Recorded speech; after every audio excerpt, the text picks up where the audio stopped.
ಎಲ್ಲ ಹೆಣ್ಮಕ್ಳು ಹೆಂಗಿರ್ಬೇಕು ಅಂತ. ನೀ ಕಾಳಿ ನೀ ದುರ್ಗೆ ನೀ ಶಕ್ತಿ ಸಾಮ್ರಾಣಿ ಅಶಕ್ತಿ ನೀನೆಲ್ಲ. ದುಃಖ ಹಾರಿಣಿ ದೇವಿ ದುಃಖಿ ನೀನಲ್ಲ. ನೀ ಬೆಳಗ್ಗೆ ಹೊರತು ಕತ್ತಲಲ್ಲ. ನಿನ್ನನ್ನ ಪಡಿತರ ಪೊರೆವ ಗಾಯತ್ರಿ ನೀನು. ಯಮನನ್ನೇ ಗೆದ್ದಂತ ಸಾವಿತ್ರಿ ನೀನು.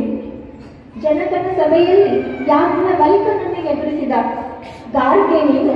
ಸತ್ತ ಜನರನ್ನೆತ್ತಲು ಬಂದ ಪಾವನೆ ಗಂಗೆ ನೀನು. ವೀರ ವಿವೇಕಾನಂದದಲ್ಲಿ ಮಿಂದ ಶಕ್ತಿ ಶರಣಿ. ಹೌದು, ನಾವೆಲ್ಲ ಭಾರತಾಂಬೆಯ ಮಕ್ಕಳು. ಯಾವುದು ಈಗ ಕಾಮ ಅನ್ನುವಂತಹ ಪರಿಕಲ್ಪನೆ ಯಾವ ವಸ್ತುವನ್ನು ಮುಟ್ಲಿಕ್ಕೆ ಸಾಧ್ಯವಿಲ್ಲವೋ, ಯಾವ ಜೀವವನ್ನು ನೋಡಲಿಕ್ಕೆ ಸಾಧ್ಯವಿಲ್ಲವೋ ಆ ಶ್ರೇಷ್ಠವಾದ ಜೀವ ಅಂದರೆ ತಾಯಿ.